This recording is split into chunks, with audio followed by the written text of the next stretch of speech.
In this episode, I share one of my horse's personal breakthrough moments, and it was less about training and more about helping him reconnect with his playful power.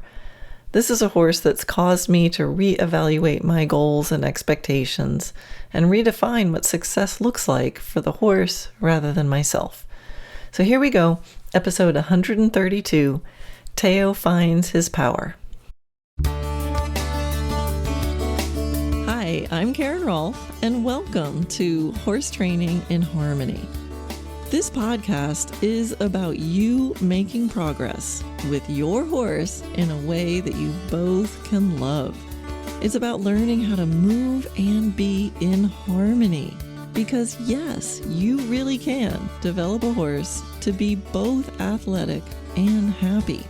When we show up as our best selves for our horses will show up for us. So let's get started. You know, if you do horses long enough, you're gonna find one that makes you rethink everything you do from the most basic level. And so the horse that, well, I've met lots of horses that have caused me to do that. And I think more and more, seems like the older I get and the more experience I get, the more that every single horse makes me rethink everything that I'm doing. But I don't think that that's a bad thing. So my horse Teo is my special horse right now that's making me think about everything all over again. And he was given to me a few years ago. He was at a dressage barn, 7-year-old, and he was being actually about ready to be put down for behavioral issues. And I raised my hand and said, I'll take him. So those of you in the video classroom will have seen videos on him and heard his story. And I invite anybody listening to this podcast to go to the video classroom and search on his name, Teo, T-E-O, and you'll find videos about him. But fancy young dressage horse with behavioral issues like crazy exploding all over the place. So I got him and I thought, you know, if I can turn him around and be better, like this is a horse that, you know, probably worth a lot more money than I like to spend on horses. And, you know, I could have this fabulous athletic horse. So what would success look like? So I had my sort of typical way of measuring success. I'm like, well, here's a horse. Success would be that I'm now doing dressage and he's not having behavioral issues and I'm able to go up the levels. Like that sounds like a reasonable idea for what success is. But is it really? So when he came to me, he had gone from the dressage barn to a guy here who's local, Frank Barnett, and he's kind of a master at giving horses their last chance. That he usually gets them when their behavior issues are so bad that they're ready to be put down, and he can turn them around. He's a pretty amazing guy. And so when I decided to take him, he told me, he's like, listen, we've got him so he knows what to do, but he still doesn't like doing it. And so I kind of thought, well, if he knows what to do and he just doesn't like it, then all I have to do is get him to like it. And I'm pretty good at getting him to like it. But I'm still not sure that that was actually the right goal. And the reason is because Teo let me know. So it's really about deciding, you know, when do I decide he doesn't need to do it? So there's something I'm wanting to do. He understands it and he doesn't like it. When is the goal? How do I get him to like it? And when is the goal? Well, when do I decide he doesn't actually need to do it in the first place? And I think there's a lot of people and trainers who need to think about that. You know, even ones that are really good, we have our own version of success. And just because a horse is in front of us doesn't mean that that's the only option for that horse. So that's what I mean when this horse has caused me to think about what are my goals, what are my expectations, and what does success really look like? So, the first goal I thought of when he came onto the property was like, this is going to be great. I'll just get him happy about dressage and it'll be a success story. And there we go. And so my first goal was that he was a happy, healthy horse in an environment where he felt safe and we could understand each other, right? So that's sort of the foundation. And that was my first focus. The riding, the dressage didn't matter. And then when he got, better in that department, then riding him, I was like, all right, well, I want him relaxed and energized and balanced and free. And I think we accomplished that. I mean, there's videos of me riding him where you see him becoming more of all of those things, and we were able to do stuff. But there was this underlying feeling of I just doesn't really like it, and there were lots of defenses still up, and lots of times where he would either be doing it, but there would be this like edgy feeling where there might be some explosion still in there, but he was kind of being a good boy and holding it in. And then that would alternate with kind of a shutdown sort of thing. And not a violent shutdown, just the car would turn off. And he'd be like, hey, can I just play with this barrel instead of trotting? Or just out of nowhere, the grinding of the teeth would start when nothing really had changed. So this compliance, but still didn't really want to do it. And so I started to think more and more and more about, well, what is the goal? What's the thing that I'm moving towards? What's the, you can't have a plan unless you know where you want to arrive. So I had started thinking about what he really needed. And what if I was his personal development coach more than his dressage trainer? So if I was his personal development coach, it would be less about what he did and more about how he moved through life, how he moved through the process, right? So there's personal development coaches, life coaches, doesn't matter what career you have, they can help you move through the process of moving through life. So I started to think of myself playing more of that role with him. And because I kept getting this feeling that there was a super playful horse in there. And I mean, not all horses are playful. So I have one very not playful horse, and that's Natia.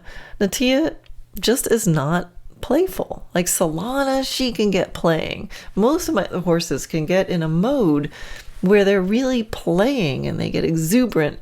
Now, Natia can go there, but when she goes there, it actually doesn't look very enjoyable for her. She's like, oh my God, I'm moving so fast. Natia's she's so sweet, and she's generous with her activity, and she's very trainable, and she's very positive. But, I send her out at Liberty in the arena, and she just wants to follow the rail. She's like, tell me what to do. Okay, I kind of go do it. And if it gets a little too edgy, she doesn't like it. She doesn't like it. So, not a playful horse. So, and I think that's important to say, because a lot of times we talk about playing with our horses, and I've seen students with horses like Natia, and the person's like, come on, let's go, let's cheerlead, let's do this. And the horse is like, oh gosh, stop it. Can we just sit down and read a book? So read your horse. Not all horses are playful, but Teo, when you really observe him and are around him in very quiet kind of circumstances, he's actually quite playful. He just has this outer crust of defensiveness. So things he's needed to protect himself against, and then he goes inside. And like most horses that do that, if it comes out, it's explosive. So we had gotten to a point riding where like I could do it, but again, didn't really want to do it. We'd have good days, and then we'd have a setback, and we'd go all the way back to the beginning again. And so a year or so ago, I thought, why don't I focus on expanding our experience in the areas that were as far away as possible from his original trauma. So his original traumas were all based on riding. I mean, that's what they did. He went from the stall to the arena, from the stall to the arena. That's the part that wasn't working out. And he had, the dressage trainers, did lots of attempts at things getting better. I'm sure they tried lots of different ways to get through to him. And then he went to Frank's, and he had a different amount of choices or lack thereof. And, he figured out how to survive in the system, but all of that was in the context of riding. So I figured out, it was pretty easy to figure out when riding, he was a completely different horse than if I took him out at Liberty. So I decided to really focus on the Liberty. So for the past, many months, I've really been just focusing on Liberty and a lot of silly horse tricks. And at first was like, okay, let me teach you some tricks to do. Let's do Liberty. And then it just again felt like humans asking him to do stuff. And he's like, okay, I can do it. But it still felt like humans asking him to do stuff. So I wanted to try to find it's like, it wasn't about, it was Liberty or not Liberty. I could still be a human asking him to do stuff. And he wasn't showing up as a very motivated horse. So, it's like, I'm asking him to do stuff. Come on. There's a lot of motivational stuff. But still, it was that sense of, I wish he was doing more than what he's doing, right? Even if you do it nicely, there's still that theme. I want you to be doing more than what you're doing. So then I went into a phase where I thought, okay, let me teach him some different tricks, show him some stuff he can do, and then I'm going to really keep my eyes out for when he offers to do stuff. Because sometimes I would ask him to do something, and he would not do that. But then I'd notice he's actually doing something else, or very subtly asking to do something else that he knows how to do, that I taught him how to do. I wasn't asking for it, but he was offering it. So I went through a phase of like, wow, let me just take that, because he's saying, hey, I have an idea. Here's something that I learned. May I do that instead? And I counted that as a positive, right? So that would start to open up some very small doors, because at least he started thinking about and showing me what he might like to do. And I have these little buttons that they can push where they hit one and they get a cookie, and they hit the other one and they get scratches. So that's another way that I helped him have a voice, right? Him start to say, I would kind of like this to happen. But I still felt like I hadn't cracked the code of how do I get him to offer more. So I started doing more things. One thing that would happen at Liberty, if I went out in the big field, so I didn't want to do Liberty so much in small spaces. I'd rather do them in big spaces, which was hilarious because it didn't always work. But I'd be out in the field and he'd be engaging and interacting and maybe do a circle or two around me. And sometimes if I put a little too much pressure on or whatever went through his mind, and he'd leave. But there were some times where he started to leave, like bucking and leaping and running kind of leave. And I started praising that. Now, I know you might think that's weird because I'm praising him leaving, but he used to leave, but just kind of like walk away or trot slowly away or just go graze and ignore me. And now he was just like cutting loose and ripping out there. And what was cool is sometimes he would rip away like that, and then he'd turn around and he'd rip back just as fast towards me, which is pretty freaking cool. So I started, when he'd start leaving like that, if he was leaving with exuberance, I started praising him and marking it. And in my mind, I'm marking the exuberance, the like cut loose, the like don't sit there and tolerate it. Don't keep that wall of defenses up. Don't go introvert, but like, yeah, you don't have to tolerate anything that you don't want, any situation you don't want to be in. Okay, asterisk footnote. Yes, we need healthy boundaries and safe handling and things like that. But I feel like we can have different contexts. I feel like horses get that. When the halter's on and we're in the barn, or, there's a mode where it's like, and now this is going to happen because mommy said so, because it's part of healthcare. It's part of whatever, just being a polite horse. But there's other contexts where we're allowed to cut loose. I totally believe that horses understand context shifts. So we're out in the field. I'm in play mode. He goes ripping and bucking. I'll praise it. Yeah, be big, be bold. I'm your personal development coach. And flight seemed better than freeze. Especially if freeze leads to explode, or going introvert, or checking out, or all those other things. So I started praising that. And then I also started thinking of things for him to move towards. So I had, I can send him with my stick and my energy, and I can also, he knows targets. And I started realizing that if I held the target in front of him, he would trot forward much more freely and on his own, from his own idea, than with the stick behind him. So I'm like, okay, well, let's find more things for him to go towards. So targeting the pool noodle, or I have a little thing where he hits it with his nose. I can put it in front of him. He can go get it. And then targeting, so his front legs would, strike and hit the pool noodle or the bag on the end of the stick or whatever it was. And that was starting to really open up. So when I was doing that, he would much more actively go towards it and almost get a little bit aggressive. But I was kind of asking for that, right? Striking at things is aggressive, or, strike and stomp on the plastic bag I have on the end of the stick. So this is something to do very consciously and know what you're getting into. But it really helped him. And I found he could get a little bit of his raw warrior energy up. And then we would sit quietly and just let all the tension drain out. And then we'd bring it up and then let it go down again. And in between, I would check that I had a good backup and I could do my yields and boundaries. But that was definitely a big change in him, to keep him forward thinking. And by forward thinking, I don't mean like in front of the leg, although it is kind of the same thing, but like thinking of where am I going to, instead of what am I moving away from, what am I moving forward to. And that's when I also realized he liked jumping.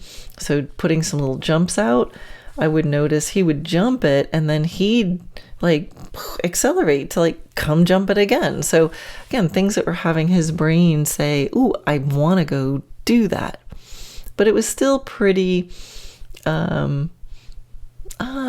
pretty held back mentally. He'd do it and then he'd stop and he'd, not want to do it anymore. So it's still, and again, I didn't feel like he was lazy. I don't feel any horse is lazy. It wasn't just naturally low energy or naturally unplayful like a Natia, but more held back, not shy, but just I want to, but I'm not going to because I don't trust myself, or something like that. Or maybe he'd been trained to not be that exuberant. I don't know. So the other thing I thought might be good was to play with the big ball. So I have the big, I don't know how many inches it is, 40 something inches, 4 foot diameter ball. And he could go kick the ball. And I liked that a little bit better than the pool noodle on the end of the stick or the bag, because with those things he was coming towards the target, but I was attached to the target. So it's pretty bold to come and be that, aggressive or that raw with me that close. So it either felt hard for him because I was there, or it was feeling good to him, but it wasn't feeling so good to me because his feet are flying, really close to me. And that felt like, well, maybe that's getting a little bit not as safe feeling as I would like it to feel, especially since he wasn't practiced in his warrior mode. So I started playing with the ball where, he taught him to push the ball with his nose, kick the ball with his legs. And again, he learned that really quickly, and he would like kick it a couple times, he'd get a cookie, and he never really seemed that into it until today. So that's the big breakthrough. But one other phase that he had gone through in this process of trying to get him to really express himself and feel good is around the time when he would start, like if he left at liberty, he would leave big, and he would go like ripping around, or he'd, let's say he jumped a jump, but then he caught it with a back leg, and so a rail fell, and then that would kind of spook him a little bit, and he'd go like explode and buck and stuff like that, which was fine. But what I noticed is he started to be able to bring himself back to calmness. Because in the beginning, if he got like that, it was usually like he's gone. He's left. Now he's running the fence line, looking outside, and he's disconnected with me. So as I taught him not only some things to do, but some ways to relax, such as we would, if he lay down ever, I would give him cookies for that. Yawning, moving, opening his mouth and just releasing his jaw, putting his head down. So lots of things like this that I would actually practice showing him that he could relax. So what I would start to notice in some of these, when he was getting more exuberant, that he was finding his own resiliency, because he would like jump the jump, knock the rail, go bucking off. And then instead of running the fence line, then he'd stop and he'd like roll. He'd just throw him on the ground, himself on the ground. He'd like roll around a bit and then like get up and shake it off. And it didn't look like he just suddenly became itchy or felt like rolling. It felt like a release of tension for him. He's like, I'm just going to throw myself on the ground and roll around for a little bit. But then he'd come up and be better. And I'd see him relaxing and opening his mouth and doing all kinds of weird stuff. Again, better than freezing. So anyway, so today I went out with the ball and did what I usually do. I just praise him for pushing the ball with his nose or his feet. And then I'd kick the ball and we'd walk slowly to catch up to the ball. But today, when I kicked the ball and I'd start running after the ball, for the very first time, he actually beat me to it. So I took off running and he was like, oh wait, I want to get there first. So he beat me to the ball. Big praise for that. About 4 or 5 repetitions of that, and he started to switch. And there's a switch that happens with some of them where they start to go, oh, that's fun. And this was the big breakthrough. That Teo, I kicked the ball. He reared up, shook his head, took off cantering after it, and played with the ball for 5 minutes. I don't know. I think it was 5 minutes. It's the one time I didn't bring my phone, so I couldn't record any of this. And he just started playing with it. And he was cutting it on the rail like he was a cow horse. He was getting into the ground and changing directions. He was rolling his chest over the top of it. He ended up going into like a bow position at one point. He was running it down the fence line. He was putting his shoulder into it and doing these tight turns where he's like cantering in this teeny tiny circle. He looked like a cutting horse. He was bopping it with his nose. He was kicking it with his feet. He was leaping and kicking backwards at it, then running again and trying to get his head underneath it. And he just played. And he played. And he played. My assistant came out. She heard me laughing. And she looked out and she came over and we just watched him, because it was just the most athletic, nimble, free, self-motivated, and the most pure enjoyment that I've ever seen him express. I mean, we'd started to see hints of it if he was turned out and the other horses started whooping it up a little bit on a chilly morning, but he usually ruined the whole thing because he'd either start running the other horses down, or he'd just be so scared he'd like break up the party. And then here he was in the arena just playing, and several times he'd stop and he'd look at me and then he'd go back in playing. And a couple things happened that normally would have spooked him and caused him to like run to the other end of the arena. And instead he just flinched and then he focused right back on the ball. So the ball was like bringing him into the here and now. And my heart was just so open for him. I was so happy for him. And there's plenty of times that I wondered if I'm not good enough for him. But even that's always in the context of, well, someone better, a better trainer would be riding him and advancing his dressage. But that's such a narrow view of success. And I don't think that view of success is anything that Teo would actually ask for. I'm amazed at how old goals and old measuring sticks are so hard to throw away sometimes, even for someone like myself. So Teo and I may not be going up the levels, but we're going deeper into our relationship. Maybe my role is not to put more training onto him, but to take down the defenses that he's had to build up around him. And maybe the best success this human can have for him is to help him forget the failures of other humans. So today just made my day. It was one of the happiest moments I've had around, well, that's hard to say because I'm pretty happy with my horses most days. But it was just one of those sit on the fence and just watch this beautiful horse playing just for the fun of it, not needing anyone else to tell him what to do. No rules, no wrong, no right, just doing it because it was fun. And hopefully he feels a little grateful for me because I'm the one that threw the ball in there and set him up for it. So I hope this continues, and I'm just so curious as to where this goes and what he's going to do with his power now that he's finding it, and how else it will come out, and can we stay resilient about it so he can be that much of a warrior and be still calm, right? Because power is relaxation plus energy. So we'll see. And whether I ride him again, I'm open to it, but I'm going to wait for his invitation. There's so many things we can do. There's so many things we can play with.